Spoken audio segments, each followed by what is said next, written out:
Thank you very much for joining us. As soon as we learned of the new Omicron variant, this government acted, introducing targeted and proportionate measures as a precaution, whilst our scientists discovered more, and we're learning more every day. We don't yet know Omicron's severity, its exact rate of transmission, nor indeed the full effectiveness of our vaccines against it. But since I last spoke to you, it's become increasingly clear that Omicron is growing much faster than the previous Delta variant, and it's spreading rapidly all around the world. 568 cases have been confirmed through genomic sequencing across every region of the UK, and the true number is certain to be much higher. Most worryingly, there is evidence that the doubling time of Omicron in the UK could currently be between 2 and 3 days. And while there are some limits on what we can learn from South Africa, because of the different rates of vaccination, different rates of previous infection, we're seeing growth in cases here in the UK that now mirrors the rapid increases previously seen in South Africa. And South Africa is also seeing hospitalizations roughly doubling in a week, meaning that we can't yet assume that Omicron is less severe than previous variants. So while the picture may get better, and I sincerely hope that it will, we know that the remorseless logic of exponential growth could lead to a big rise in hospitalizations and therefore, sadly, in deaths. And that's why it's now the proportionate and the responsible thing to move to Plan B in England, while continuing to work closely with our colleagues in the devolved administrations, so we slow the spread of the virus, buy ourselves the time to get yet more boosters into arms, and especially in the older and more vulnerable people, and understand the answers to the key outstanding questions about Omicron. So, first, we will reintroduce the guidance to work from home. Guidance to work from home. Employers should use the rest of the week to discuss working arrangements with their employees, but from Monday, you should work from home if you can. Go to work if you must, but work from home if you can. And I know this will be hard for many people, but by reducing your contacts in the workplace, you will help slow transmission. Second, from this Friday, we will further extend the legal requirement to wear a face mask to most public indoor venues, including theatres and cinemas. There will be, of course, exceptions where it's not practical, such as when eating, drinking, exercising, or singing. Third, we'll also make the NHS COVID pass mandatory for entry into nightclubs and venues where large crowds gather, including unseated indoor venues with more than 500 people, unseated outdoor venues with more than 4,000 people, and any venue with more than 10,000 people. The NHS COVID pass can still be obtained with 2 doses, but we will keep this under review as the boosters roll out. And having taken clinical advice since the emergence of Omicron, a negative lateral flow test will also be sufficient. As we set out in Plan B, we will give businesses a week's notice, so this will come into force in a week's time, helping to keep these events and venues open at full capacity, while giving everyone who attends them confidence that those around them have done the responsible thing to minimise risk to others. As Omicron spreads in the community, we will also introduce daily tests for contacts instead of isolation, so we keep people safe while minimising the disruption to daily life. And of course, we will take every step to ensure our NHS is ready for the challenges ahead. But the single biggest thing that every one of us can do is to get our jabs, and crucially to get that booster as soon as our turn arrives. 1 year to the day since the UK became the first country in the world to administer a COVID vaccine into the arms of Margaret Keenan, we've opened up the vaccine booster to all those over 40, and we're reducing the gap between second dose and booster to a minimum of just 3 months.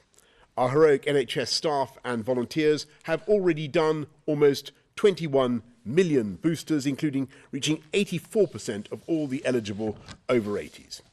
But we need to go further and faster still, because our scientists are absolutely confident that your immune response will be stronger if you've been boosted. And while you're at it, please get your flu jab too. Let's do everything we can to protect ourselves and our loved ones this winter and to reduce the pressures on our NHS. As we learn more, so we will be guided by the hard medical data around 4 key criteria: the efficacy of our vaccines and our boosters, the severity of Omicron, the speed of its spread, and the rate of hospitalizations. We will constantly monitor the data and keep it under review. And of course, we must be humble in the face of this virus. But if, and indeed as soon as, it becomes clear that the boosters are capable of holding this Omicron variant, and we've boosted enough people to do that job of keeping Omicron in equilibrium, then we will be able to move forward as before. So please, everybody, play your part and get boosted. I'm now going to hand over to Chris to do the slides. Thank you, Prime Minister. First slide, please. I wanted to situate this initially on where we are with Delta, because what's happening is Omicron is coming on the back of a still high rate of Delta transmission and hospitalisation. So in the first slide, what we have is the number of people testing positive for COVID in the UK, and that has been drifting upwards, not at a very rapid rate, but it has been drifting upwards. The Omicron data aren't really going to be visible in this for a few days, but they will become visible over time. Next slide, please. The number of people in the hospital with COVID in the UK has, because of the booster vaccination programme in particular, been drifting down until this point in time, with the numbers going into hospital reducing, although that's now stabilised slightly. And that's really because the boosters are particularly going to protect and are protecting people who are in the highest risk categories, as the Prime Minister has said. Next slide, please.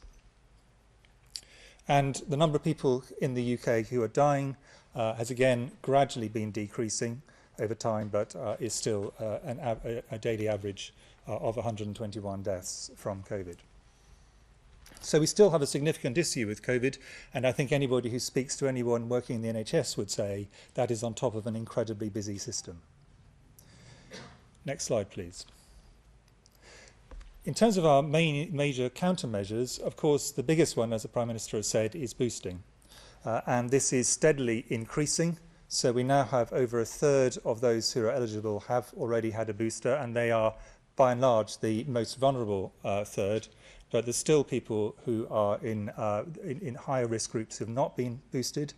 And of course, we have to move down those groups. And that is going to become absolutely critical, we think, as we move on into a period when Omicron becomes significant and probably then becomes dominant.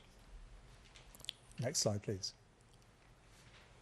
And if this is just a data just to show quite how effective, with the variants we've had to date, vaccination can be. And what it compares is, in the dark lines, the hospitalisation rate in the blue-black bars in those who are unvaccinated, and in the orange bars, those who are vaccinated with 2 doses. This is largely protecting against Delta. But as you can see, at every age, a really substantial improvement in your protection. Next slide, please. So now we move on to the data on Omicron, and these are data probably people have seen versions of in media over the last few days, but I think they do need fleshing out a bit.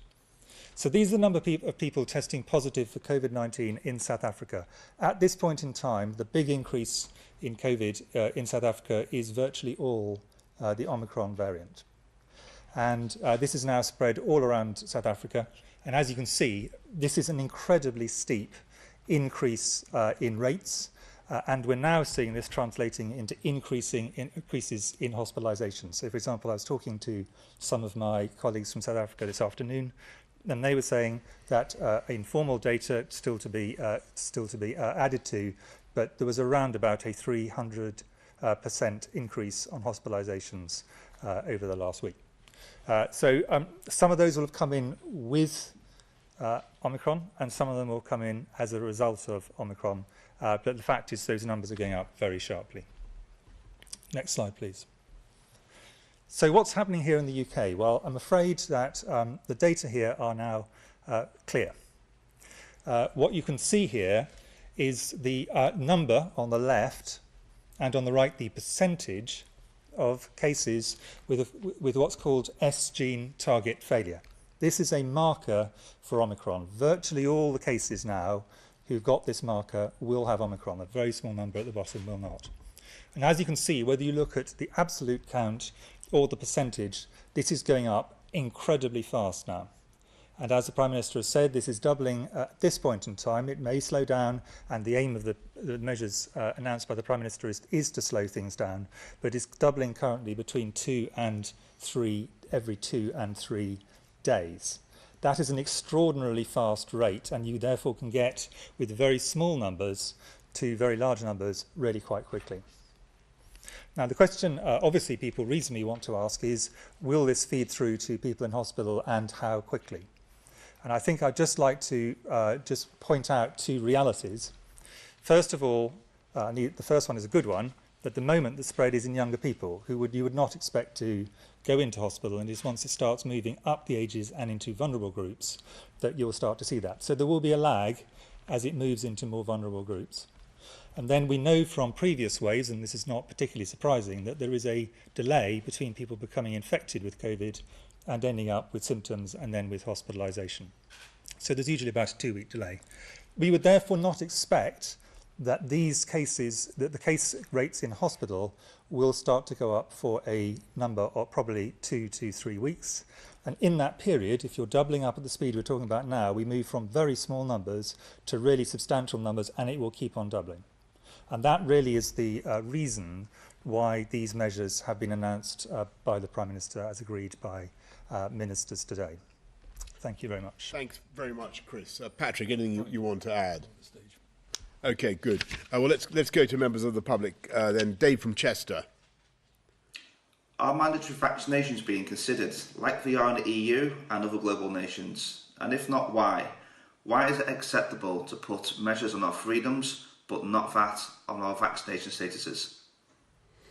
Thanks, Dave. Well, I said right at the beginning of this pandemic that I think, or as soon as we were really talking about vaccination seriously, that I didn't want us to have a society and a culture where we force people to get vaccinated. I don't think that's ever been the way we do things in this country.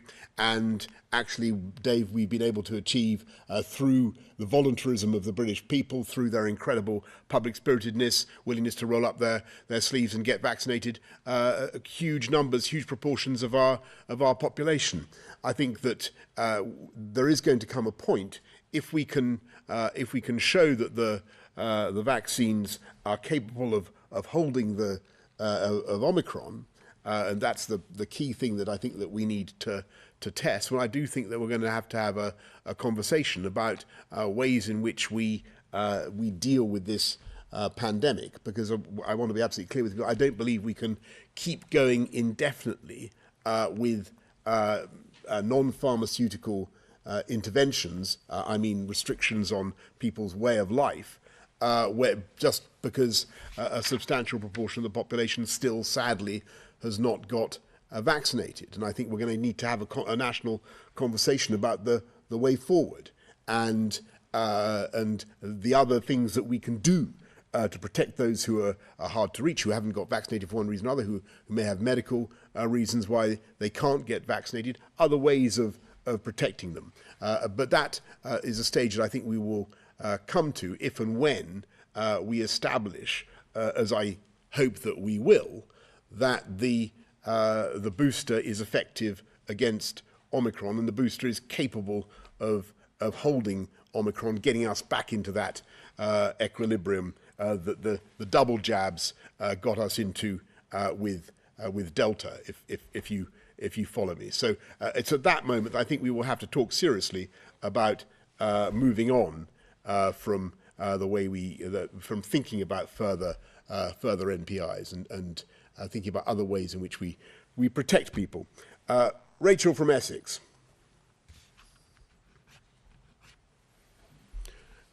Rachel asks, why can't fully vaccinated British travellers stuck in red-listed countries self-isolate at home when they return instead of a hotel? Quarantine hotels are too expensive, especially as this was implemented at short notice, not giving travellers a chance to get home. Well, Rachel, I think that's a very fair challenge. I think that given the way Omicron is now seeded around the world and not just in red-listed countries, I think we will be looking at the red list and the way that we do it. But it's been very important in the immediate period, the immediate response to Omicron, to have very tough border measures to slow the arrival of the variant in this country, and that was the objective of those measures, and continues to be the objective. I mean, Chris, Patrick, anything you want to add to that? Okay, then let's go straight to Laura Koonsberger, BBC News. Thank you very much, Prime Minister. You're tightening the rules again for millions of people tonight. How can you stand at that lectern, exactly where some of your team laughed and joked about COVID rules, and tell people they must now follow your new instructions? And are you really asking the public to believe that you had no idea what was going on under your own roof? Actually, the first thing I want to say, thanks very much, Laura. The first thing I want to say is that I know that today Allegra Stratton has resigned, and I wanted to pay tribute to her, because she has been, in spite of what everybody has seen, and again, I make no excuses for the frivolity with which the subject was handled in that rehearsal that people saw in that clip, and there could be no excuse for it. And it was I can totally understand how infuriating it was. But I want to say that Allegra has been a fine colleague, has achieved a great deal in her time in government, and was a particularly effective spokesman for COP26. She coined the coal, cars, cash, trees agenda, and helped really to marshal and to rally the world behind the agreement in COP26. And I really, Laura, if you forgive me, I wanted to say that, because I think it's been a sad day for her as well, as an infuriating event for many people around the country. And on that point, look, I want to repeat that the fundamental point is that I think the British public, notwithstanding the point that you make, can see the vital importance of the medical information that we're giving, and they can see the need to take it to heart and to act upon it. And that point has been proved time and time again, and it's never been more conspicuous in the way that the public has responded to the vaccine rollout and the way that they've done the responsible thing. So I take my encouragement from the way the public have dealt with it themselves. Anushka Astana of ITV. Prime Minister, you've only really agreed to an investigation into what happened on December the 18th last year because of the video that emerged from this room. And Allegra Stratton's resignation seems to further suggest that a party took place despite the denials. But we've also had serious allegations about parties on 3 other occasions. So I want to ask you why they aren't being investigated. Is it because you haven't been caught out in those cases, or is it because reports are true that you attended some of them? And to the rest of you here, can I ask how worried you are about whether this undermines public trust? Because the polling suggests that it does do, and Conservative MPs are openly saying that it's very hard now to mandate the public to act. Thanks very much, Anushka. Well, I repeat what I said in the House and earlier today. The Cabinet Secretary will conduct an inquiry into into what took place on December the 18th. As for other events that other dates that you mentioned, as far as I'm aware, to the best of my knowledge, and we have followed the rules throughout, and that is what you would expect. Indeed, we followed the rule, as far as I'm aware. The rules were followed on December the 18th as well, and I just repeat that point. But it's clearly important that the Cabinet Secretary is able to get to the bottom of it. But in the meantime, on your sort of your global, your big point again, Anushka, which is really the same as Laura's. I think overwhelmingly the public see the importance of the messages that they are getting via this medium. It is imperfect. We do what we can to explain what we think is necessary. I know it's contentious. I know it's difficult, and I know that sometimes the messages are confusing. We do our absolute best to make it as clear as possible, and we do everything that we can to protect public health. That's what we're driven by. But Chris and Patrick, you were asked. I mean, the measures work because people follow them, and that's been shown time and time again during this. So it's incredibly important everyone follows it. It's everybody. It was incredibly important throughout. It's going to be incredibly important going forward, and it only works if we all do it. And we're now facing a viral variant that's rapidly progressing. It's got a doubling time of between 2 and 3 days, and measures need to be taken to try and slow the spread of that variant, as well as, and I think this is important, us all boosting our own defences by getting a booster jab. So I think the rules are there quite carefully thought through and given scientific evidence, and they're there because they're important and they're there for everybody to stick to.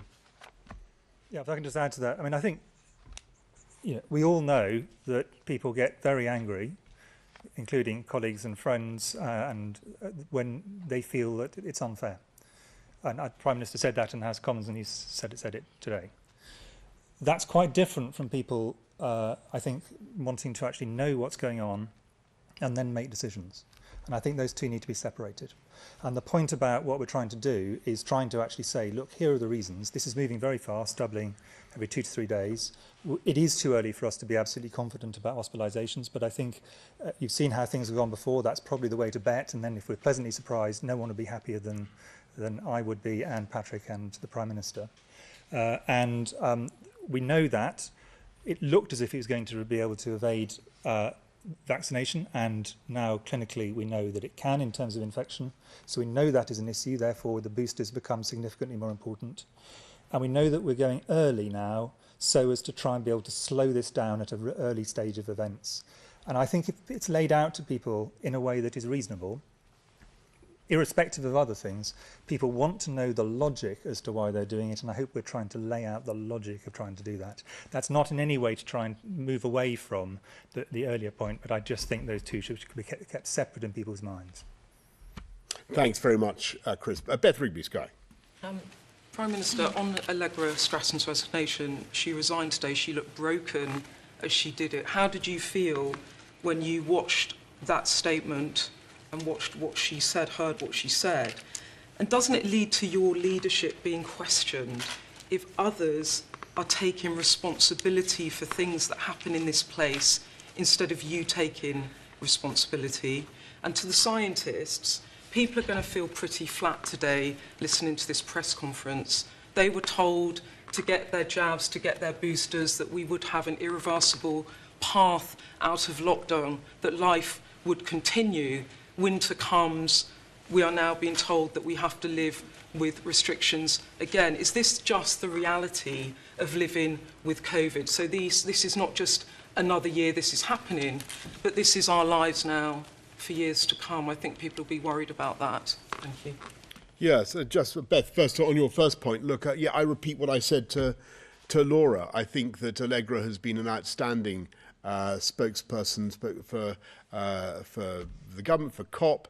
She did an extraordinary job, and I'm very, very sorry to lose her. And on your point about responsibility, I don't just take responsibility for things that happen in this building. I take responsibility for everything that happens in this government, and I've made that clear throughout the pandemic. On the question about where we are now and what that means for the future, this virus has mutated a lot quickly, and that is sort of what you'd expect at this stage, that you start to see more mutations. This one's got a lot more than anyone thought would arrive that quickly. And that's what's caused so many concerns about it, spreading very fast. The good news is that so far it looks as though when you get very high antibody levels with the booster vaccine, it's definitely having some effect against it in the laboratory studies. We need to watch and see what happens over the next few weeks as we get more data on that. So the boosters remain incredibly important as a way of increasing immunity. What we're on is a road from pandemic to endemic, where this becomes a more sort of regular infection like flu or something over time, but we're in a sort of bumpy transition for that, and that's going to be difficult, and it is difficult now, and there are special measures that need to happen now to try and reduce the spread. It doesn't mean this is what happens in perpetuity. You would expect that over time this becomes a virus which then has peaks every year, just in the way that flu does perhaps, but it wouldn't be endlessly having new variants that always escape vaccines to some extent. You would also expect that the vaccine will need to change over time, just as the flu vaccine changes year on year, and you get a slightly different one because the thing continues to evolve a bit. So I think this is a surprise change that's happened. It's a big one, and yes, it's going to make everyone feel a bit sort of deflated about it, but there are things that can be done. I think the vaccines are going to hold up to some extent here, and I think probably boosters will really push that to a level that's going to be important. We need to test that and find out, and I don't think it's a harbinger of what happens hereafter. We will see more variants, and they will always cause some sort of challenge, but that challenge is the same sort of challenge that you're going to see year on year with other things as well over time. Can I just add to that, because I mean I obviously completely agree. We're in a sort of transition period from a point when the pandemic first hit in 2020, where we had to rely entirely on social measures and had no medical countermeasures. We will get to a stage where we have multiple countermeasures, probably lots of different types of vaccines, antivirals we currently don't, a whole variety of other ways, which is the way we have dealt now with very many infectious diseases. We're in that midpoint. We are immeasurably better off now than we were with the vaccines we've got, with drugs, with better hospital treatment. There's a whole bunch of things that are so much better than they were. It would be much quicker getting over this than it would have been if the same situation had hit us a year ago. But we shouldn't, at no point have we said that there wouldn't be new variants, significant ones potentially, and vaccine escape ones. That's been said by almost every, I suspect every media outlet that's represented here repeatedly, and for good reasons. That's the biological inevitability. Now, when it comes to this particular, so in the long run, I think the outlook is good, but I think we have to accept that it's not, there's still a difficult period. And in terms of this particular variant, the question I think is really going to be, is this held by the current vaccines with boosters, or are we actually going to have to do a reformulation of the vaccine, at least for more vulnerable people, and that is what we will need to do over time. And it may be actually what we have is a transition period where the booster holds it for a bit, and that buys us time, and then we can actually get a specific or what's called polyvalent vaccine, and that will allow us then to, from later on in this year, be able to respond to it directly. So I think we should, in a sense, what I think we should say is I can see why people would feel deflated, but this is a kind of setback. This is not a situation where we're back to square one. We're having to just deal with it as we always thought we might have to. Prime Minister, sorry, just to follow up quickly, you said that you were furious about the video you saw about the mock press conference. Yes. How did you feel when you saw Allegra Stratton? Yes, I'm sorry. Yes, no, I'm sorry. Because of the huge press of meetings so far today, I haven't been able to see that, but I'm of course aware of what Allegra has said, and I just repeat what I said. I'm very grateful to her for everything that she's done, and I wish her all the very best, and we will certainly miss her here in government. But I just want to add to what Chris has said on this crucial period, because I think that there is at least a strong possibility that we will discover in the course of the next few days and weeks that indeed the combination of of 2 jabs and a booster is capable of holding Omicron in equilibrium in the way that we want. And then, as I said, we will be able to move forward. And it's always worth bearing in mind that what we're doing today with Plan B is something that we set out back in September. So this is not a deviation from the position that we thought we might find ourselves in as winter set in. We always reckoned that we'd see a spike in disease and in infection. Actually, Delta has been remarkably stable. The problem has been this sudden emergence of Omicron and the real spike that it's producing.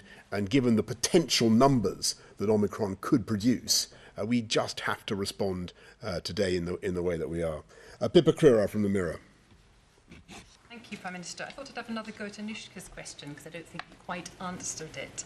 Can I ask why you've tasked Simon Case with investigating a party on December the 18th last year that you weren't at, rather than one on November the 27th, where you gave a speech that you were at, in breach of the rules by any reasonable legal analysis? And further to that, will you extend the inquiry, Simon Case's inquiry, to include any other gatherings, events, parties, use the term that you choose, that took place in number 10 or indeed in your flat, if there's evidence of them? So first of all, Pippa, this is a huge, as people know, this is a massive Department of State, and there are people working flat out the whole time, working on all sorts of issues, and they work extremely hard. And according to very, very well respected civil servants and advisors, special advisors that I've talked to about what happened in the events that you describe, no rules were broken. I've asked Simon Case to look at the other Cabinet Secretary, Simon Case, to look at the December the 18th event. I'm sure he'll be considering all sorts of things. But as far as I'm concerned, all the evidence I can see is that people in this building have stayed within the rules. If that turns out not to be the case, and people wish to bring allegations to my attention or to the police or whoever, then of course there will be proper sanctions. But in the meantime, I think what we should do is let Simon get on with, let the Cabinet Secretary get on with his job, and I'm sure he'll be making his findings public as soon as possible. Ben.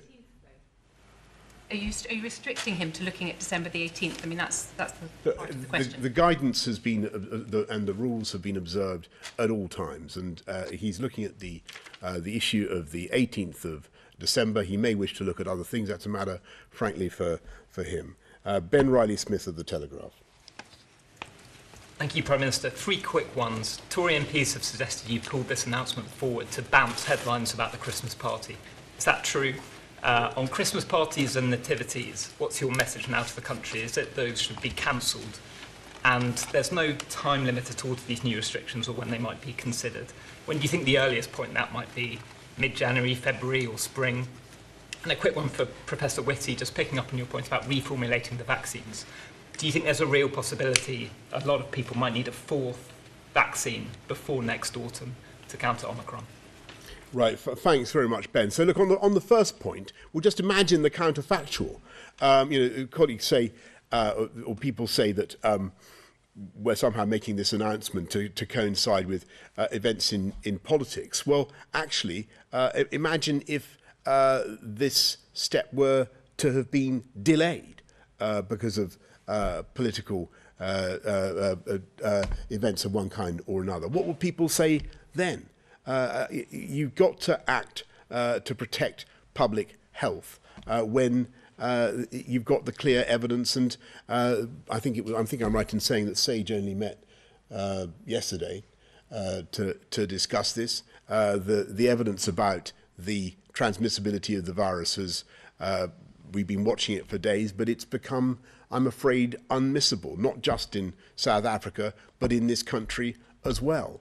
And you know, if you delay, as everybody knows, with a doubling time of 2.5 to 3 days, you see more doublings, and your position becomes predictably and inevitably worse and more difficult to recover from.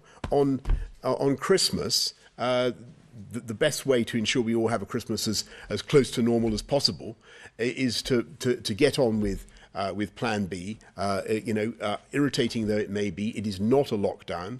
It is Plan B. It is what we set out a while back, and to get your boosters and get your jabs. That's the best way forward. And as for when we'll review the measures, Ben, which I think was your third point, as I say, no later than early January, and possibly before, if we start to get some of that really granular information. But we need to see the data and work on it pretty hard. Sorry, just on the second, it was Christmas parties and nativity. Yes, sorry, no. Do that. Good. No, they should not. No. So thank you, Ben. No, in my view, they should not be. They should follow the guidance, of course, but we're not saying we don't want kids to be taken out of school before the end of term. Not that there's very long to go now. We don't want nativity plays to be cancelled. We think that it's okay currently on what we can see to keep going with Christmas parties, but obviously everybody should exercise due caution, have ventilation, wash your hands, get a test before you go, a sensible thing to do.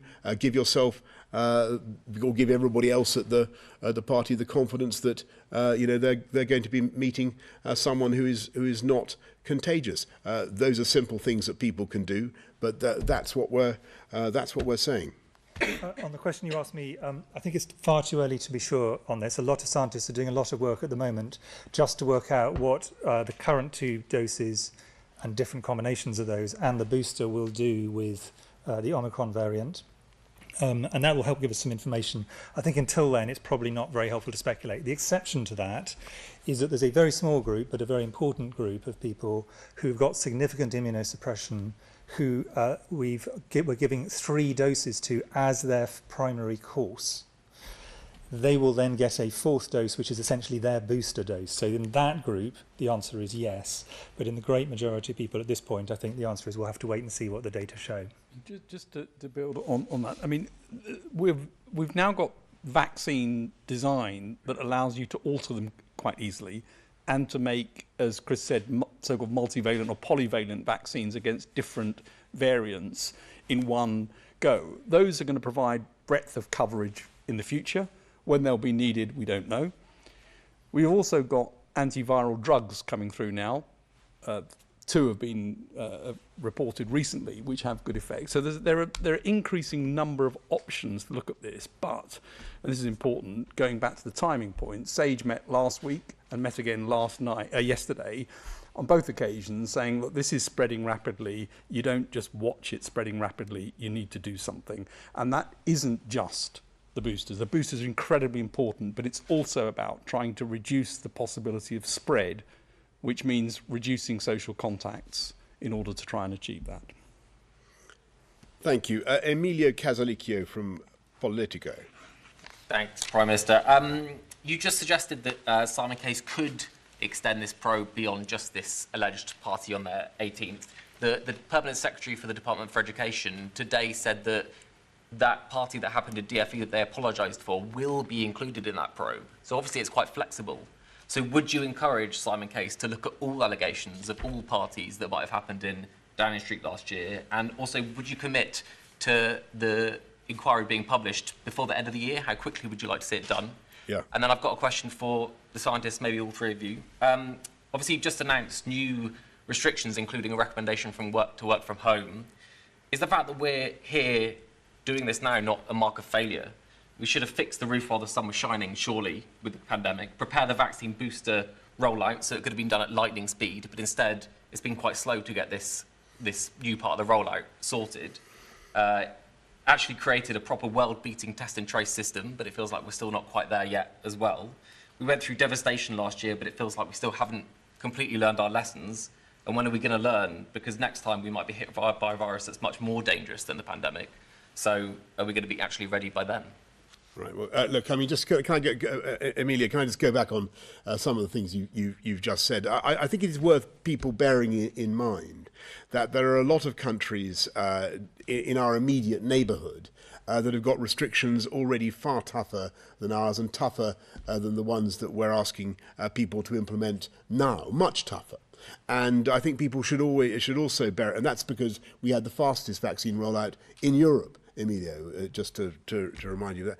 And it is also the case, far from having a sluggish vaccine rollout, what we've now got is, I think, 21 million people having a booster, right? We've now got 21 million people boosted. And again, I think I'm right in saying that we've boosted more people than any comparable country, and certainly faster than any other European country. So I'm not going to hear any a criticism of the NHS or the GPs or the pharmacists or the volunteers or everybody who's worked blindingly hard to get this done as fast as they possibly can. Yes, I think what I think is fair, Emilio, is to say that we now need to go much further and much faster, and in our, asking people to make further sacrifices as we are with Plan B. We've got to step up that booster campaign, and it's got to grow wings. And the pledge that everybody over 18 will get the offer of a booster by the end of January. I want to see us deliver that, and I want to see such a huge rate of booster vaccination in this country that if, as I hope, the boosters can hold Omicron, then we can get back to the road that we were on. That's what we're trying to achieve. And on your other point about the Cabinet Secretary, as far as I'm concerned, he's got to get to the bottom of what he thinks is appropriate and right. But I repeat my view that to the best of my knowledge, everything I've been told is that the rules were followed. But if that doesn't turn out to be the case, then there will be the appropriate sanctions. Yes, as I said in the House today, as soon as possible. Shall I first go on? Yes. Actually, we want to add on the wider one. I mean, there are multiple points you put there, and I'll try and give a very brief answer. Short version on pandemic, of course we have to plan ahead, but remember that every pandemic is different. The last pandemic that is as bad as this one, and you can certainly conceptualise very, very bad alternative ones, was HIV, a sexually transmitted infection, completely different way you approach it. So the idea that somehow something you can just take off the shelf and that's your pandemic plan, every single time you have to adjust it according to what you find. This is a very serious pandemic. Second general point is inevitably there have been bumps along the road and things we would do differently if we had done them again. That's obvious. But actually, the idea that a new variant, which we knew was going to come, everyone's been accepting that, is somehow a failure, I think is a misunderstanding of the biology. So speaking as a doctor, you expect problems to occur. When they occur, you address them scientifically and rapidly. And if I can just make one plea on behalf of my colleagues who do the operational side, whether on the NHS or elsewhere, quite a lot of those, I'll put this mildly as I can, quite a lot of those who say, isn't it ridiculous, it's going so slowly, have not got as much experience of running national programmes as maybe they might want to have to make those kind of comments. Actually, these things are difficult, and I think the people who are doing it magnificently, personally. Yeah, well, I wanted to say exactly that. There are two things I'd pull out. First of all, I think Vaccines Task Force was foresighted to make sure that we had enough boosters for this winter. It wasn't inevitable that we would need boosters, and they got the supply in advance ready to be able to do that. And I think the NHS rollout involving people right the way across the country has been one that we should be proud of, actually. I think it's an operational point, not a science point for me, but I think I look at them and think they've done a great job of getting that out. And you look across other countries and you'll see the booster campaign here has been very effective. So I'd like to thank them for everything they've done, actually, in getting those out, both of those groups. And then I'd like also to say that if you look at the 100-day mission that we published at the time of the G7, that was precisely about trying to make sure all of the parts, from surveillance through to rapid production of vaccines and therapeutics, through to what needs to happen for finance and getting this across the world and equitable access can be improved right the way across the world, so that for any new infection going forward, there is a roadmap to try and get this done more quickly and more efficiently than was possible this time. And so I think making sure that 100-day mission, which the G7 endorsed, is something that really is taken up right the way across the world is going to be crucially important. Good. Thanks, everybody. Thank you.